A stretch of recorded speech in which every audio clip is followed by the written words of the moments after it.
Hola, mi nombre es Fernando Borges, residente de Traumatología y Ortopedia del Instituto Traumatológico, y el tema a tratar es lesiones de Chopard, cómo evitamos el subdiagnóstico.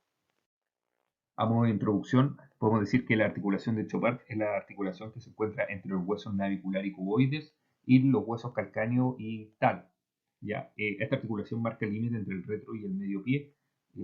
Las lesiones a este nivel son infrecuentes, con una incidencia estimada de 3,4 por cada 100.000 habitantes. Sin embargo, presenta una falla diagnóstica estimada de un 20 al 41%, por lo cual esa cifra puede no estar del todo correcta. Se dice que esta lesión está presente en hasta un 10% de pacientes politraumatizados que tienen accidentes vehiculares y que tienen lesiones en el pie.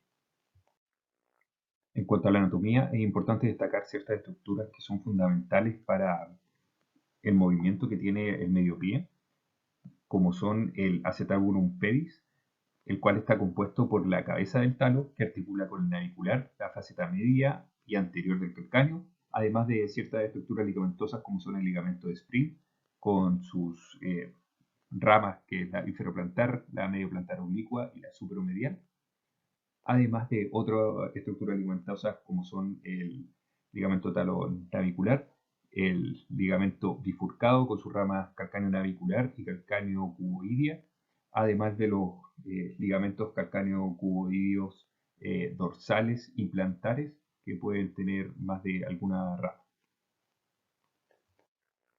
De acuerdo al mecanismo lesional, es fundamental tener en cuenta los mecanismos que pueden producir lesiones en el medio pie.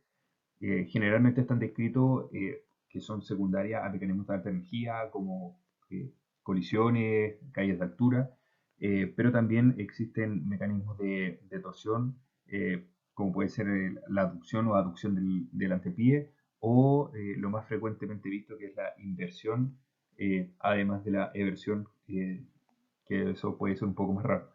Es importante tener en cuenta esto ya que, por ejemplo, mecanismos como la inversión son frecuentemente vistos, sobre todo en urgencia, y es un motivo frecuente de consulta. Entonces hay que tener en cuenta este tipo de lesiones para poder identificarlas.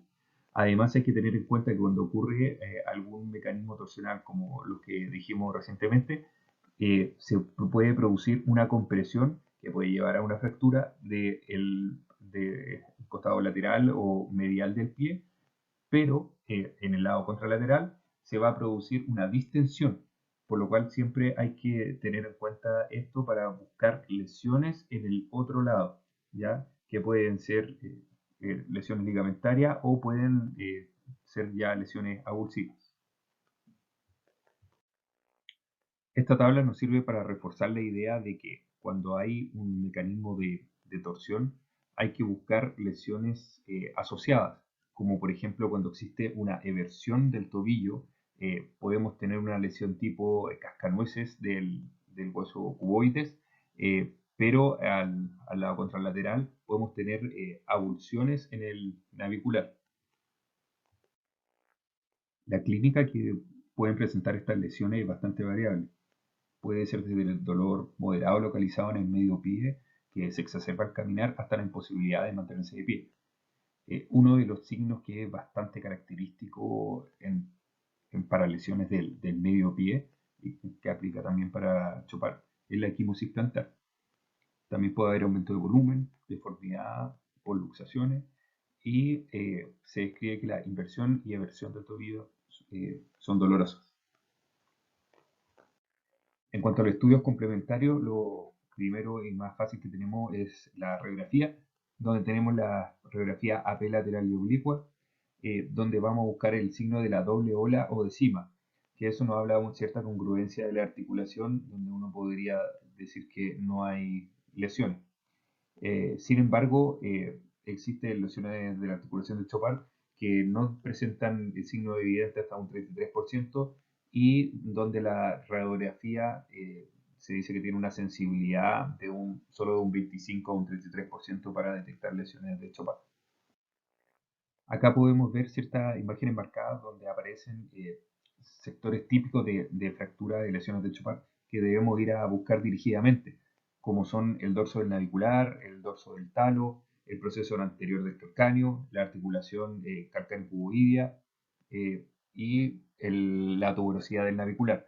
Entonces debemos ir dirigidamente a buscar lesiones a estos niveles.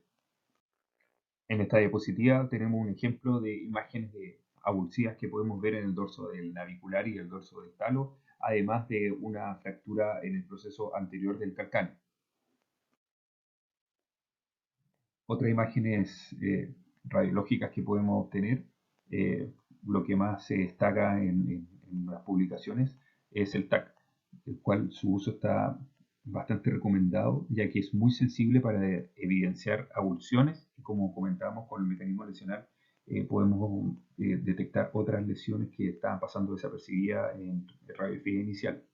En cuanto a la resonancia magnética, es altamente sensible para lesiones ligamentarias y uno puede ahí evidenciar contusiones óseas. Sin embargo, hay publicaciones que discuten su real utilidad, ya que no nos llevaría muchas veces a tomar una conducta o a cambiar una conducta. Acá podemos ver una imagen de una lesión, tanto en radiografía como en TAC, que evidencia la mayor claridad para ver los bordes y describir la lesión en el TAC.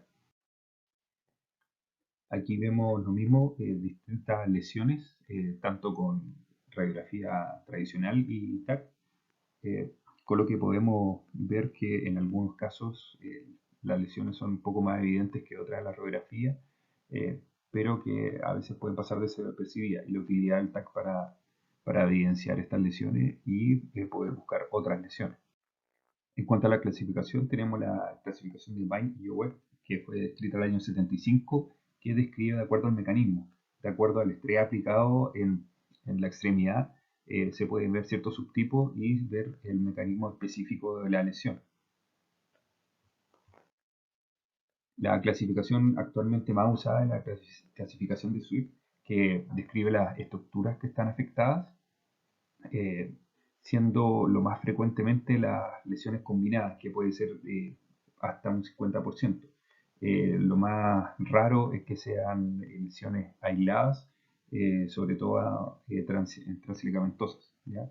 Las otras pueden ser las transaladas, transcalcáneas, transnavicular o transcuboidea.